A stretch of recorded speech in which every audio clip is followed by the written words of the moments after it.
Guys, welcome back to my channel. Welcome to episode 3 of Be Your Own Barista. So cold brew coffee has become increasingly popular in the last several years, and I've started seeing several companies offering cold brew kits so you can brew your own cold brew at home. And that kind of confuses me because you don't need a fancy kit to make cold brew. It's literally so easy to make at home. You don't need any fancy equipment. You don't need any specific kind of coffee. So today I'm going to be showing you how to make cold brew at home with any kind of coffee and no fancy equipment required. All you need is coffee grounds. You can use any kind of coffee grounds you want, any flavor, any variety, any brand. So just coffee grounds, water, and a bowl or a pitcher or something like that. If you have a French press, that is gonna make the process a little bit easier when it comes to straining the coffee grounds from the water. So if you have that, definitely use that, but you can totally do this with just a regular bowl or a pitcher. I'm gonna be doing it with just a basic pitcher. All right, so I've got half a cup of coffee grounds in here, and you do wanna grind this pretty coarse, and I'm just gonna put that straight into this pitcher. And to this coffee, I'm gonna add 3 cups of water. You can play around with the ratios a little bit, so I'm going with a 1:6 ratio of coffee to water. So I'll put half a cup and then 6/2 or 3 cups of water in with the coffee. But you can, if you want it a little bit stronger, you could do a 1:5 ratio. If you want it a little bit weaker, you can do a 1:7 ratio. It's really up to you. So I'm just gonna pour 3 cups of water directly over these coffee grounds. And then I'm just gonna stir this very gently. You don't wanna really mix it up, but you do want to make sure all of those coffee grounds are saturated with the water. Okay, now I'm just going to put the lid on and leave this out at room temperature for anywhere from 12 to 18 hours. Again, if you want it a little bit stronger, let it steep a little bit longer. If you want it weaker, don't let it steep quite as long. It's really very customizable. It's really up to you and your personal coffee preferences. But that's all there is to the prep work for this cold brew. So I'm just gonna let this sit out overnight, and then I will jump back on here tomorrow and give you guys the rest of the tutorial. All right, I am back. My cold brew has been brewing, and it's time to filter the coffee grounds out. This is kind of the long, boring, annoying part of this process, just because you do have to pour your coffee into the filter, wait for it to drain through. It can just take a little bit of time. If you do have a French press, I mentioned earlier that you can make this in a French press.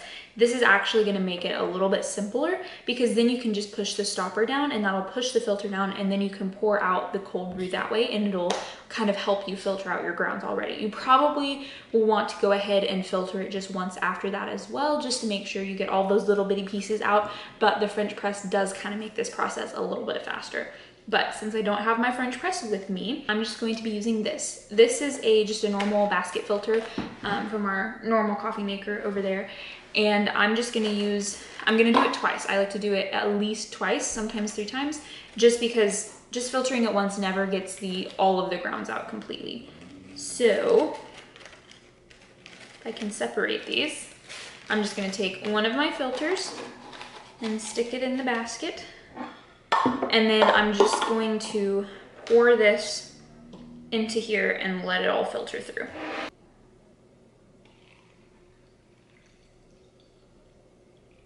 And this one technically works by pressure on the bottom, so I'm gonna just push up the little tab on the bottom so that the coffee will actually go through the filter.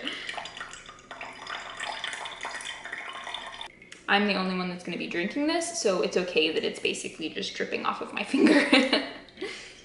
And it looks like that's all of it, so I'm gonna go ahead and dump this filter out, rinse this pitcher out, and then do the same process, but back into this pitcher. All right, now that that pitcher is clean, I'm just gonna do the exact same process with a clean filter and just pour this right back into this pitcher. Ah! Apparently I'm gonna spill half of it on the counter as well.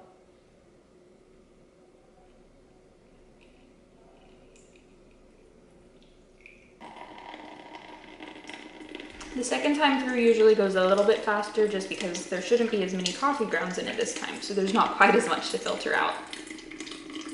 And there is your finished cold brew. Obviously, I only made a teeny tiny bit because I don't need a bunch of cold brew to drink, but you can definitely make as much or as little as you want. So I'm gonna go ahead and try some. So I've just got a glass with ice in it, and I'm just gonna fill it up. Cold brew is typically pretty strong, so you don't wanna put a bunch of it in your cup with only a little bit of milk. It's gonna be super strong if you do it that way. So I'm just gonna fill it maybe 1/3 of the way full with the cold brew. closer to half, but that works too. And I made some vanilla cold foam, which I showed you guys how to make a couple videos ago. So that's what I'm going to put on top to sweeten it and just to add the milk. So I'm gonna pour it over the side of the pitcher just to get all of that foam. And it looks a little milky, a little bit more than I want it to be, so I'm gonna add a little bit more cold brew to get the color right. And then I'll just give it a stir. All right, time to try it. Cheers. That is very, very good. Cold brew is super good because it doesn't have that super acidic, kind of bitter undertone that most drip coffee does have. Just the method, the way that you brew the cold brew, it kind of takes away a lot of that acidity. And so it's a much smoother drink. It doesn't quite have that like kick, that bite at the end, which is nice sometimes. Sometimes I want that like strong coffee, but also sometimes I want the coffee flavor without necessarily all the acidity and the bitterness. So cold brew is a really nice way to achieve that. And it has that nice layer of foam on top. I think I've already drank all of the foam in here.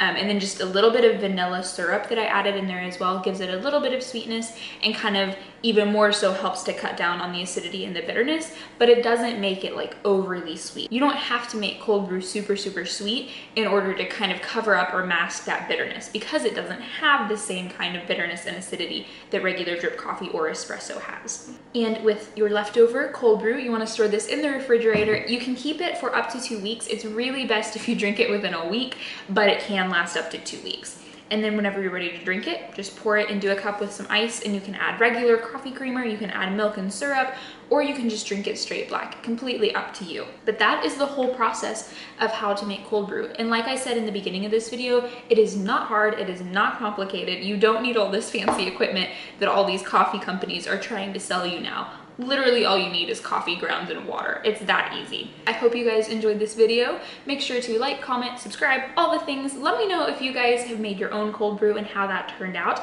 And I will see you guys next week. Bye guys.